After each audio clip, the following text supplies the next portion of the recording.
Insider drops major Devils details, and yes, it's a question everyone's been asking. Coming to an end soon. Implications here. Let's break it down. Welcome, Devil fans. Glad you're here. We want you to stick around. Hit the subscribe button. We're getting closer to the NHL season. Obviously, rookie camps getting underway, preseason, and the NHL getting fully underway in October. Can't wait. Looking forward to it. Couldn't wait and didn't want to wait this long on a Luke Hughes contract extension. We're still waiting, but looks like could be coming to an end rather soon. Elliotte Friedman on Luke Hughes. This is one that I watch next week. We get to a situation where the players start coming to camp. I don't worry about this one, said that NHL Network the other day. So when I look at this situation and how it's developed and unfolded, we go back July, Tom Fitzgerald talking about, this is a number one priority. And yeah, it should be. I mean, it's your fourth overall pick from a few years ago, and you have his brother, and he's developing pretty nicely. They all three of them actually have developed pretty nicely. So was a main concern for Tom Fitzgerald getting a Luke Hughes extension done. I mean, technically, did he have to rush it? No, he's a restricted free agent, but you want to be in a good spot. I think everyone always feels better, maybe when they pack the night before when they're going on vacation and knowing that they have everything set up. I mean, I packed the day of, but I probably would feel better in the morning if I did it the night before. I guess you learn from it. But we know where the two sides, or we have a feeling of where the two sides were at. I mean, Luke Hughes, he wants the 5-year deal line up with his brother, and the Devils, they want to go 3 years, possibly 8 years, and I've said it a bunch of times. 8 years, it's the only thing that you're excited about. I mean, yes, do you want to get Luke Hughes signed? Sure. But if you don't go 8 years, then the questions start coming up. I mean, how do you think they're feeling in Vancouver right now with Quinn Hughes, contract expiring in 2 years, and his two brothers are over in New Jersey? I mean, Tom Fitzgerald, he signs him 8 years. Vancouver really doesn't have a shot to do anything. They have to make a trade with Quinn Hughes. So when you're New Jersey and the position you want to be in, you do want to get the 8-year extension. I mean, you get 8 years, like I said. You lock him up long term. Jax falls 3 years before Luke's ends. Quinn falls in 2 years. You can get it so you have them all on the team at the same time and give yourself a pretty good shot at the Stanley Cup. We'll see what the teams look like then. I like their chances. But obviously, there's two sides to this. And Luke and his camp, from what it seems like, want to line it up with his brother's contract. And that makes sense. I mean, you can't blame him. It's his right. He wants to get 5 years. They want to make a decision at the end of those 5 years and, figure out what's best for them, what works best for them. And when you have two sides like this who are, one wants this, the other one wants that, pay, money, term, everything is involved here. Who has the leverage? Well, it's Luke Hughes. Starting off, going back, looking at some of the contracts that have been signed recently. We're seeing how they're signing defensemen, young defensemen who have upside, who you're kind of betting on the value. Yeah, they're getting contracts. They're getting good money on those contracts. You look, Noah Dobson. Noah Dobson's top 5 right now. He's had 170-point year. Just signed a massive contract extension with Montreal after a trade from the New York Islanders.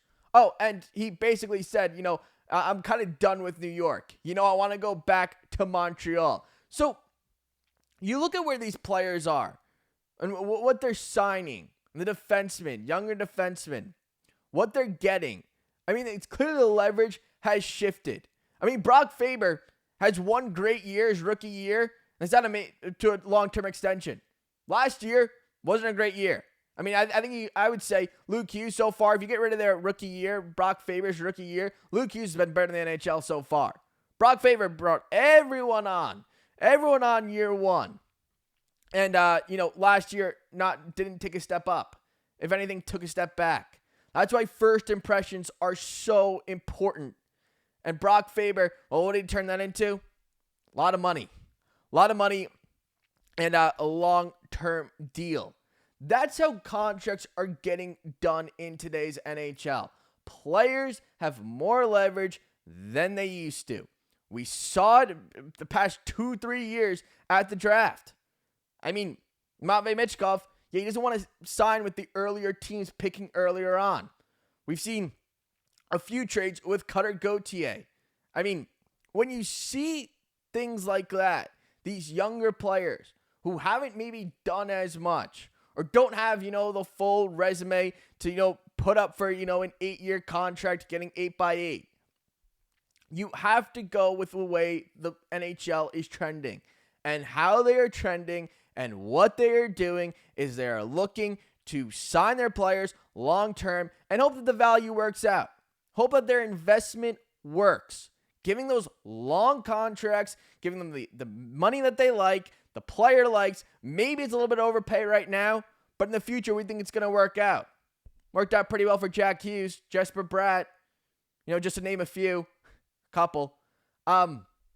So when I look at who has the leverage here, it's clearly Luke Hughes.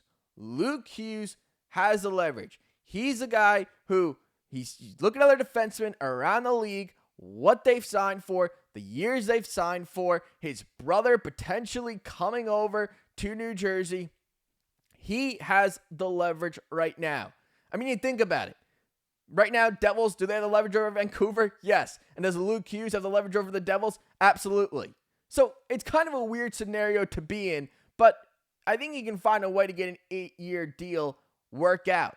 I mean, just because he has a leverage doesn't mean there's some, type of agreeing that can happen. You can agree, find an 8-year deal at a number money-wise that you both like, that you both think fit, that will work out. I mean, yes. Are you going to have to overpay? Are you going to have to overpay on his production so far? Yeah. But I'm okay doing that.